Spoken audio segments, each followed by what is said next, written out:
Salut à tous les amis, j'espère que vous allez bien. Alors aujourd'hui on se retrouve pour une nouvelle vidéo et le thème de cette vidéo c'est pourquoi mon turbo de tractopelle a cassé. Mais plus largement un petit peu identifier et comprendre la casse d'un turbo.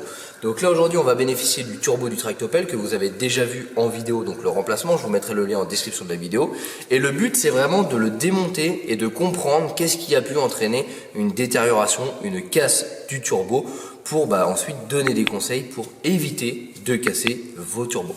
Donc j'ai un petit peu préparé le travail parce que le turbo, en l'occurrence la partie échappement est complètement rouillée, donc les vis cassent les unes après les autres, donc il me reste plus qu'une vis pour le maintenir en entier et on va du coup démonter la partie admission ensemble et la dernière vis sera disquée, donc c'est tout à fait normal, hein, c'est complètement rouillé, c'est bloqué. Donc là avant de démonter le turbo on va un petit peu reprendre pour ceux qui découvrent la vidéo le résultat un petit peu de ce turbo de tractopelle, donc il provient d'un tractopelle, mais c'est la même chose si ça provient d'une voiture, d'une moto ou d'un bateau ou de ce que vous souhaitez. Donc là on avait une grosse consommation d'huile sur le moteur, c'est un moteur diesel donc qui peut entraîner une autocombustion, donc tout simplement une accélération non contrôlée du moteur qui entraîne une casse du moteur.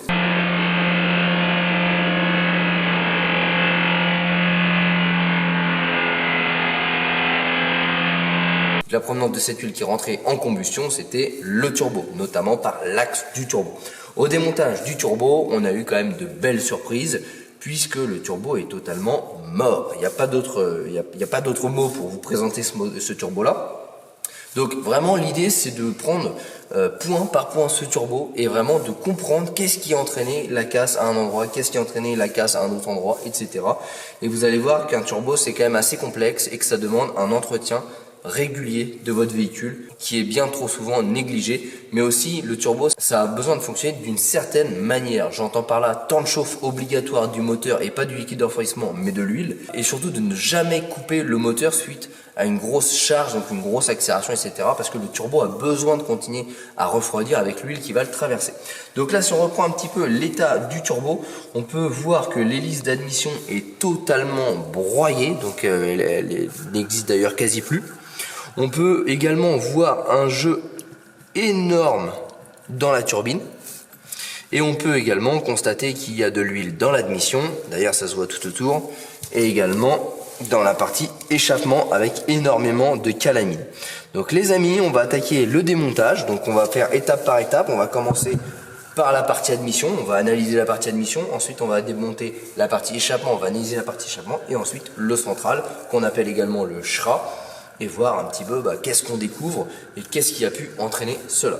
Donc là, on va pas faire une vidéo détaillée du turbo comme j'ai pu vous le faire chez BG Turbo, on va rester dans le succinct, d'une parce que je maîtrise pas aussi bien le sujet que BG Turbo, et de deux parce que le but c'est pas vous perdre dans cette vidéo là, mais plutôt de vous montrer si vous ne faites pas correctement l'entretien de vos véhicules ou que vous ne respectez pas la mécanique, ce que ça peut engendrer. C'est vraiment le thème de la vidéo. Donc là, ce qu'il va bien falloir comprendre, c'est que le turbo est composé de plusieurs grosses pièces, qui elles-mêmes comportent plusieurs pièces.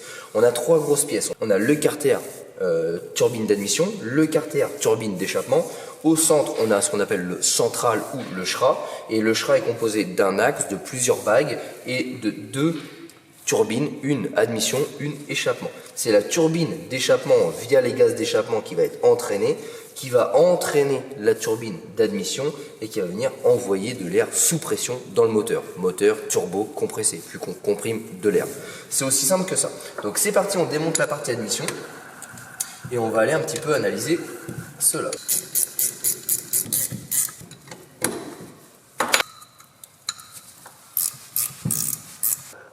Voilà, donc là on a la partie admission qui va pouvoir se détacher.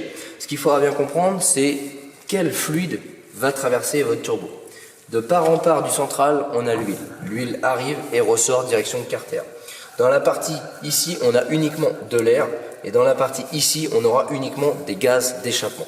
Ça, il faut bien le comprendre parce que ça va être important pour la suite. Donc là,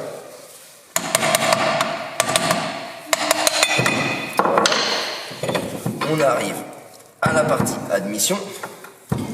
Donc là, on voit bien dans la coquille l'air qui va tranquillement être comprimé et renvoyé par ici. Sur cette partie-là, on peut également voir, ça c'est de la calamine. Alors, comme vous allez me dire, comment de la calamine peut arriver dans la partie admission? Et c'est là où on va commencer par la base de la base. C'est que bien souvent on m'appelle le roi de la vidange, mais ça, c'est déjà de l'huile qui est coquillifiée, donc en fait qui a cramé. Et cette huile-là, pour en arriver dans cet état-là, c'est qu'elle n'a pas été vidangée en temps et en heure. Donc ça, c'est de l'huile coquillifiée. Donc c'est un manque, clairement un manque d'entretien en termes de vidange moteur. Donc voilà, c'est pas anodin, vidanger son moteur, ça sert pas à rien. Voilà, faut pas faire d'économie là-dessus parce que vous voyez, on retrouve même à l'intérieur du turbo ce genre de problème. Donc cette partie-là, on voit pas grand-chose, mis à part ici, je sais pas si vous allez le voir. Alors je vais essayer de prendre un petit tournevis. Ici, vous allez pouvoir voir des impacts. Donc ces impacts-là qu'on retrouve, qu'est-ce que c'est? Et c'est tout simplement lors de la casse de la turbine, ici. Qu'est-ce qui engendre une turbine dans cet état-là? Il n'y a pas 50 solutions. C'est tout simplement des débris qui vont rentrer. Il faut bien comprendre que dans le schéma traditionnel, vous avez votre filtre à air, vous avez un tuyau qui arrive ici, l'air est censé être filtré, absorbé par la turbine, comprimé et envoyé sous pression dans le moteur via ce conduit-là. Si votre filtre à air n'est pas correctement remplacé, n'est pas correctement monté, c'est-à-dire que vous avez forcément peut-être oublié un joint ou mal resserré, etc., ou tout simplement que votre moteur a tourné son filtre à air, ça arrive des fois, et vous avez tout simplement des débris. Mais quand j'entends des débris, c'est pas genre un tournevis, c'est des débris qui sont de l'ordre d'un grain de sable. Sauf que cette hélice-là qui tourne à 80 000 tours, quand elle prend un grain de sable, il se passe à peu près ça. Voilà, elle explose, tout simplement, elle explose. Donc ça, c'est probablement des problèmes de filtration d'air qui ont engendré une détérioration de la turbine. Alors, ce n'est pas que du sable qu'elle a avalé, qu'on soit bien d'accord. Là, il y a un peu plus que du sable. Parce qu'on voit bien, notamment celle-ci, que l'hélice là, elle a été cassée. Donc ça, c'est bien un impact dû à un débris qui est passé dans l'admission. À l'inverse, ici, on voit bien que c'est une hélice qui a été limée. Qu'est-ce qui a engendré que l'hélice a pu se limer? C'est très simple.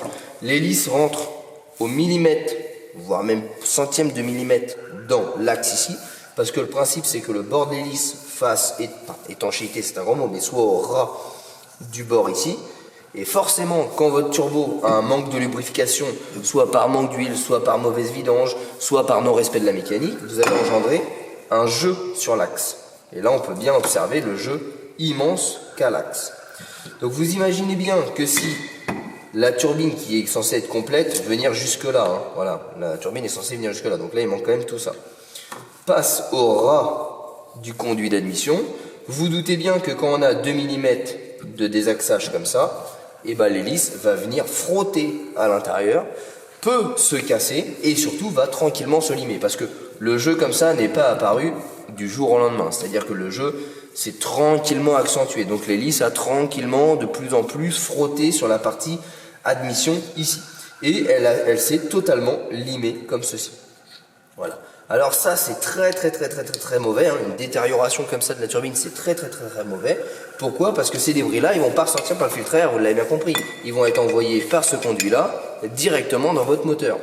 Alors si c'est des tout petits morceaux, quand ça lime, vous avez peut-être de la chance, c'est que ça va être absorbé, digéré par le moteur et renvoyé dans les gaz d'échappement.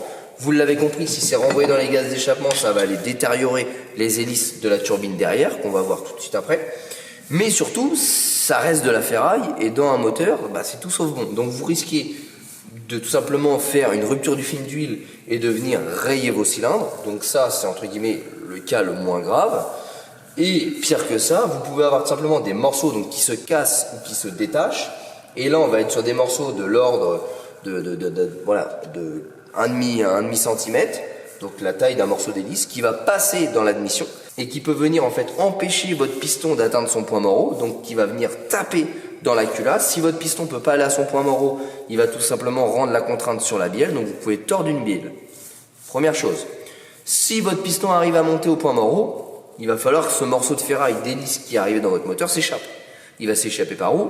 Par la soupape. Sauf que s'il passe pas, parce que la soupape elle souffle pas de 2 cm, ça souffle de quelques millimètres.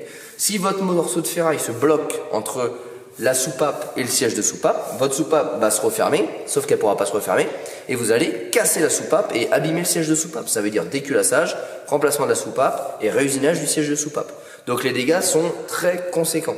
c'est vraiment des choses très très graves. Moi je m'en sors avec une chance miraculeuse, c'est que le tractopelle n'a rien, Alors il a peut-être subi une légère usure au niveau de la segmentation, à un poil plus que s'il n'aurait pas eu ça, mais en tout cas il fonctionne parfaitement, les compressions sont bonnes et il démarre parfaitement maintenant. Donc je suis un cas isolé, dans 95% des chances, vous allez pulvériser le moteur. Voilà, qu'on soit bien d'accord. Et d'ailleurs dans la vidéo, j'étais un petit peu en flip, puisque j'avais vraiment peur que le moteur ait mangé. Et bon, maintenant je suis plutôt rassuré parce que le tractopelle fonctionne à merveille et j'ai pu m'apercevoir qu'il n'y avait rien de grave. Mais ça reste un cas isolé et on appelle ça de la chance. La chance, ça n'arrive pas tous les jours. Donc voilà un petit peu pour la partie admission, ce qu'on va comprendre. Donc là, je vais aller disquer la dernière vis qui est bloquée et on va pouvoir libérer la partie échappement et analyser du coup cette partie échappement. Donc là, j'ai terminé de couper ma petite vis qui était bloquée. Je vais pouvoir libérer donc le central ou le SHRA de la partie échappement. Et là, on peut voir très clairement qu'il y a également de l'huile dans la partie échappement. Et du coup, beaucoup de calamine, forcément, parce que l'huile qui brûle, bah, ça crée de la calamine. C'est aussi simple que ça. Donc là, on voit très bien à l'intérieur, hein, je vais reprendre mon tournevis. Ici, on voit bien l'huile qui est balancée dans l'échappement. Donc moi, en symptôme, j'avais clairement de l'huile qui dégueulait de l'échappement. Hein. Donc j'avais de l'huile qui passait dans l'admission, qui brûlait, plus de l'huile qui sortait directement via l'échappement. Et là, on voit bien, voilà, tous les jets d'huile qui sont pu partir avec un dépôt de calamine, voilà, hyper épais à la sortie. Alors peut-être que vous allez mieux voir de ce côté-là. Voilà. Ici, on voit bien qu'on a un dépôt qu'on peut carrément gratter au tournevis. Voilà, donc ça vient obstruer l'hélice. Voilà, vous voyez, je le gratte complètement. Ça vient obstruer l'hélice et boucher, bah, du coup, votre échappement. Alors là, on parle d'un tractopelle. Heureusement d'ailleurs, puisqu'en fait, il n'y a pas de système de filtre à particules, de catalyseur, etc. Imaginez que ça, encore une fois, c'est pas parce que c'est un tractopelle que c'est pas possible sur une voiture. Un turbo, c'est un turbo. Une casse turbo, c'est une casse turbo. Sur une voiture, vous avez catalyseur, filtre à particules. Imaginez la quantité de calamine que je peux gratter là au tournevis. Dites-vous que ça va passer dans votre catalyseur et ça va passer dans votre filtre à particules. En gros, en d'autres termes, l'usure prononcée de votre turbo va engendrer une casse du catalyseur et du filtre à particules. Pourquoi je dis casse? Parce que l'huile va venir totalement colmater votre filtre à particules. Et là, on parle plus de cendre, on parle de calamine. Et la calamine, c'est pas avec un produit que vous allez la retirer. Le filtre à particules, c'est les mailles. Une fois que c'est bouché, c'est terminé. Il n'y a que quand c'est bouché avec des cendres qu'on peut le ravoir. Voilà. Là, vous allez bien voir la calamine, voilà, qui tombe.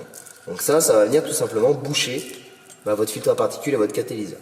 Donc maintenant qu'on a pu voir un petit peu les conséquences que ça peut apporter au niveau de l'échappement, on va analyser un petit peu la turbine d'échappement. Parce que vous vous souvenez, les hélices, elles sont forcément passées dans le moteur et elles sont repassées par l'échappement ici et ont été comprimées au niveau de l'hélice. Donc, l'hélice ici doit avoir certainement quelques marques d'impact. On peut en retrouver une ici. Alors c'est beaucoup moins prononcé qu'à l'échappement, c'est que le moteur les a bien digérés. Alors c'est pas forcément une bonne nouvelle, hein, mais ça peut aussi montrer que en fait c'était plutôt un limaillement qu'une casse d'hélice. Parce qu'une casse d'hélice, comme je vous l'ai dit, ça fait des morceaux, les morceaux s'échappent et forcément vont venir taper dans une hélice qui elle-même va tourner à 80 000 tours. Donc forcément ça va pas aimer. Si ça limaille, les particules vont être beaucoup plus fines et donc on va engendrer moins de casse. À savoir également que la turbine d'échappement est beaucoup moins fragile que la turbine d'admission. Ça semble logique vu que le métal est plus résistant, vu qu'on va tourner à des températures beaucoup plus élevées. J'ai indiqué également qu'on ne pourra jamais sur deux mêmes turbos prendre une turbine de diesel sur un essence. Les températures de combustion ne sont pas du tout les mêmes et vous allez tout simplement fondre la turbine. Ici, on a le boulon qui s'est totalement limé. Alors, je n'ai pas la réponse. Pour avoir déjà vu des réfections de turbo chez BG Turbo, j'ai pu voir qu'il limait le boulon pour équilibrer le SHRA. Donc équilibrer le SHRA, c'est en gros on équilibre tout ça pour éviter d'avoir des vibrations, meilleur rendement, moins d'usure. Sauf qu'il y a limé et limé. Là, si tu limes la moitié du boulon, c'est que potentiellement il y avait un sacré problème d'équilibrage. Donc est-ce que la limaille a tranquillement fait de l'érosion sur le boulon? Je n'ai pas la réponse. Et du coup, ça va tout simplement m'empêcher de pouvoir démonter l'hélice. Donc ça, c'est un petit peu dommage. Et ici, on peut voir également toute la calamine qui a pu se déposer avec de l'huile. Là, on n'est pas censé avoir de l'huile, hein. On est sur une partie d'échappement qui est à plus de 300 degrés. Donc en fait, il n'y a pas d'huile normalement ici. L'huile, elle est passée via le central. Voilà. Et si vous entendez bien,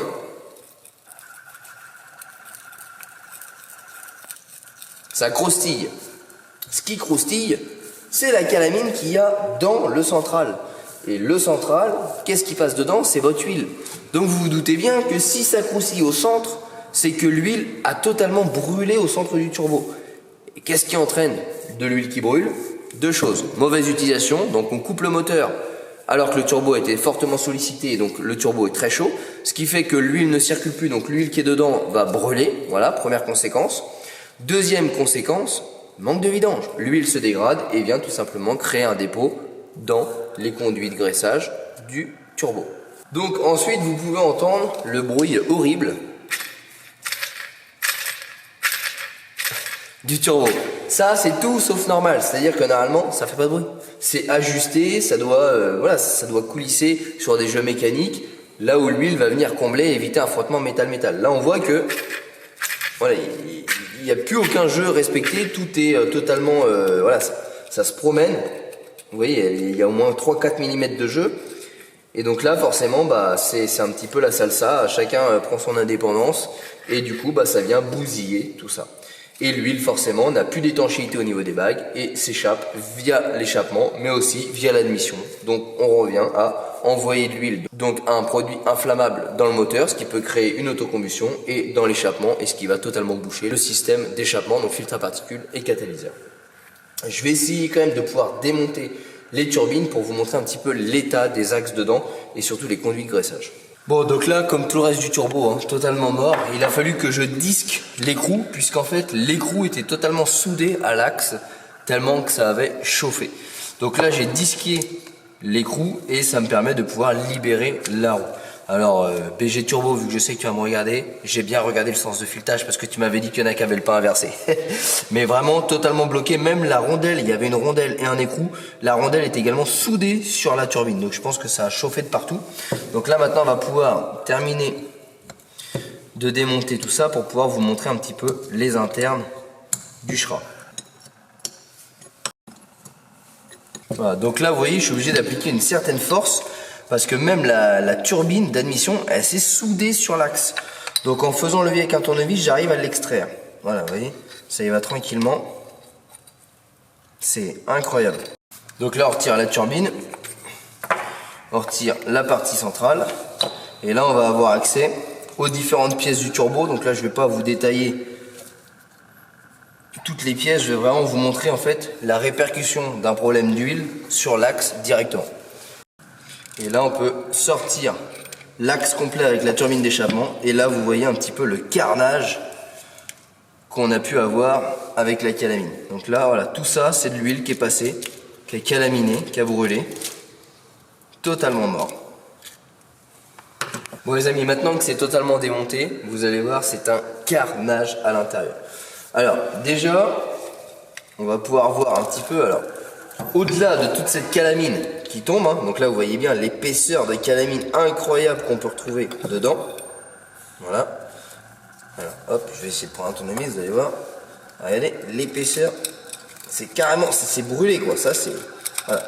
Donc ça c'est la preuve que déjà le turbo, ça fait pas mal de temps qu'il était en PLS, qui était totalement mort et qui consommait de l'huile. Cette huile-là s'est coquillifiée, donc a brûlé et a créé un énorme dépôt de calamine absolument partout. Vous voyez ici, là, voilà, il y a une couche énorme d'huile, de calamine, de crasse, partout. Donc ça, c'est dû à la consommation d'huile. Maintenant, pourquoi il consomme de l'huile? Et bien ça, c'est dû à l'axe. Et je vais vous montrer un petit peu les dégâts. Donc déjà, pourquoi? Qu'est-ce qui peut entraîner une usure de l'axe? Je vous l'ai dit tout à l'heure, mauvaise huile, mauvais intervalle de vidange, donc c'est-à-dire que l'huile est trop vieille, elle n'a plus ses pouvoirs de lubrification corrects, et qui plus est, elle va venir encrasser les conduits de lubrification et donc réduire la lubrification des paliers et donc créer une usure. Autre problème, vous utilisez le turbo en pleine charge, donc je prends l'exemple d'une voiture, vous faites une grosse accélération, vous arrivez chez vous, vous coupez le moteur, donc le turbo tourne à 80-100 000 tours, l'axe est brûlant, l'huile l'axe est refroidi par l'huile qui le traverse. Et tout simplement, quand vous coupez le moteur, la pompe à huile s'arrête, l'huile ne traverse plus, donc seule l'huile qui est présente dans la turbine reste, et votre turbo, lui, continue à tourner le temps que le moteur s'arrête. Pouf, terminé, ça raille et ça creuse. Voilà exactement ce qui se passe. Donc il faut tout simplement, quand vous faites une grosse accélération, laisser le moteur tranquillement au ralenti, l'huile continue à le traverser, ça refroidit l'axe, et vous pouvez couper le moteur. Voilà, donc ça, encore une fois, si vous venez de traverser un village, ça sert à rien d'attendre une minute. Je parle vraiment si vous avez soumis le véhicule à des fortes charges, donc vraiment à de la puissance, et que vous avez fait travailler le turbo. Là, il est monté en température, il a besoin de refroidir avant d'être coupé en lubrification. Donc ça, c'est toutes ces petites choses-là qui vont amener à cette usure-là. Vous pouvez avoir également aussi un manque de température d'huile pour la mise en charge. Quand j'entends mise en charge, c'est pas vous branchez votre turbo à une prise électrique. La mise en charge du turbo, c'est la mise en puissance du turbo. Quand vous prenez votre voiture, il y a beaucoup trop de personnes qui regardent la jauge de température. Et la jauge de température dans 90% des véhicules, c'est la jauge de température de liquide de refroidissement. Pour que votre moteur chauffe, on a un échangeur liquide de refroidissement huile pour que l'huile monte en température plus vite et soit maintenue à une bonne température. Mais l'huile est beaucoup plus longue à monter en température que l'eau. C'est-à-dire que quand votre jauge en 3-4 km, 5 km, elle est montée à température, votre moteur est loin d'être chaud. Et là, il y a beaucoup trop de personnes qui disent c'est bon, mon moteur est chaud, je peux y aller. Voire même qu'ils y vont bien avant de voir si l'aiguille a monté. Et bien en fait, c'est pas vrai du tout. Là, vous avez uniquement votre liquide de refroidissement qui est chaud. Votre huile n'est pas à la bonne température, donc n'est pas aux alentours de 80-90 degrés. Et la lubrification n'est pas optimale. Et donc, vous allez faire tourner cette hélice-là 80-100 000 tours et vous allez rayer et détériorer tout l'axe de turbo. Donc voilà, il faut vraiment prendre soin de la mécanique et ça va faire perdurer tout ça. Malheureusement, quand vous faites n'importe quoi, on va le voir tout de suite. Donc là, on peut constater sur l'axe ici, alors hop, voilà. Donc là, on peut constater sur l'axe, c'est totalement limé. Alors pour vous montrer, je vais prendre un pied à coulisse parce que là, moi, je le sens vraiment au toucher. On a pas loin d'1 millimètre. Donc c'est ça qui faisait le jeu comme ça de la turbine. Mais je vais vous le prendre au pied à coulisse, comme ça va être plus parlant pour vous. Donc la pied à coulisse à 0. Je prends la partie qui n'a pas de palier, donc la partie qui est d'origine. On va dire qu'on a 10,12 mm. Maintenant, je prends la partie qui est morte au niveau du palier. Et là, j'ai 9,83. Donc là, vous voyez bien que l'usure a été entraînée sur les paliers. Et vous allez voir, au-delà de l'axe qui est mort, clairement il est mort, il est brûlé, il a bleui, et en plus il s'est limé. Vous allez voir au niveau des bagues, c'est un carnage. Alors, je ne sais pas si vous allez bien voir ici, mais on voit que la bague est totalement limée. Donc on voit bien dedans, c'est strié, c'est complètement limé. Donc là, c'est une rupture de lubrification. Et pire, vous voyez ici, on voit que c'est cassé. Donc en fait, le jeu dans l'axe est venu casser la bague. Et vous voyez, à l'intérieur, c'est complètement limé. Donc là, c'est mort de chez mort. Ça, c'est détruit. Et pareil sur l'autre, donc la partie échappement. Là, on a les bagues en cuivre qui sont percées. Donc là, qui sont traversées par l'huile. C'est l'huile qui va venir traverser cette bague et venir lubrifier le palier sur la bague. Sauf que c'est tellement marqué, c'est tellement rayé que ça en a usé l'axe de la turbine. Et plus votre huile est usée, moins la lubrification se fait, plus du dépôt va se faire, moins la lubrification se fait, et ainsi de suite. Moins de lubrification, et plus de chauffe, plus d'usure. Voilà. Donc là, on voit bien sur ce schéma-là que l'huile arrive ici, passe dans l'axe avec tous ces petits trous, vient lubrifier donc la bague ici et l'axe ici. Et ensuite, l'huile va redescendre ici, descendre par le trou et retomber dans le carter moteur. Donc ça, ici, on envoie de l'huile sous pression qui va venir se placer entre la bague et l'axe. Et là, le fait que la bague se soit usée, que l'axe se soit usé, on se retrouve avec des jeux totalement dingues. Donc vous voyez, si je remets l'axe dedans, voilà, et là, on peut bien observer que sur l'axe de la turbine et sur la bague, voilà, on a un jeu énorme. Donc ça, c'est dû à l'usure. Bon les amis, ça y est, vous avez pu voir de l'intérieur un petit peu qu'est-ce qui se passe quand on prend pas soin de sa voiture et notamment au niveau du turbo. Donc déjà, la base de la base, c'est le temps de chauffe. Partir et taper dans un moteur quand l'huile n'est pas chaude ou quand votre voyant est à 90 mais qu'on parle du voyant d'eau, sachez que pour une température d'huile correct pour le moteur, il faut généralement rouler entre 8 et 10 km selon la température extérieure. Donc dites-vous bien qu'à chaque fois que vous tapez dans votre véhicule avant ces 8 km, et ben vous tapez dans un véhicule où l'huile est froide, pas à température, et vous allez détériorer des internes au niveau du moteur. Alors là, c'est valable pour le turbo, mais c'est aussi valable pour les coussinets de bielle, les arbres à câbles, les paliers, etc. Deuxième chose, ne négligez jamais les vidanges. Ne négligez jamais la qualité de l'huile, ne négligez jamais les intervalles de vidange. Quand j'entends par intervalle de vidange, oubliez les intervalles long life, 25, 30, 35, 40, 45 000 km entre chaque vidange, c'est de la connerie. Vous allez vous retrouver avec des turbos dans cet état-là. Donc vraiment, pas plus de 15 000 km, c'est très bien pour des vidanges. 20 000 grand max si vous faites de l'autoroute. Mais vaut mieux mettre une huile un petit peu moins bien et la changer plus souvent, plutôt que de se dire, bon allez, j'achète un bon bidon à 50 €, c'est de la long life, je suis peinard pour 40 000 km, parce que vous allez vous retrouver avec ça dans votre moteur. Et y compris, ne jamais couper un turbo qui vient d'être soumis à une charge. Sinon, vous allez avoir une rupture de lubrification sur un turbo qui va être à très haute température, et vous allez avoir également ça. Donc voilà un petit peu les causes qui peuvent abîmer l'axe du turbo.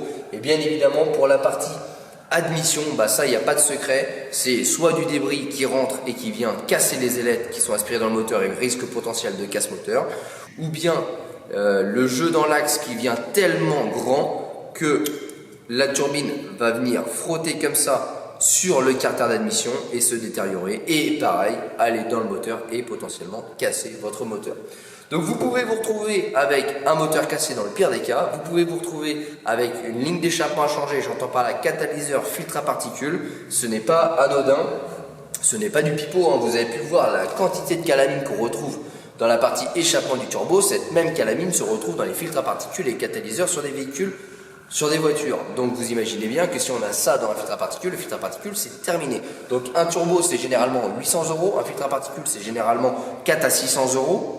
Un catalyseur, on est sur la même ordre de prix, 300-400 €. Donc imaginez la facture quand vous en arrivez à ce stade-là.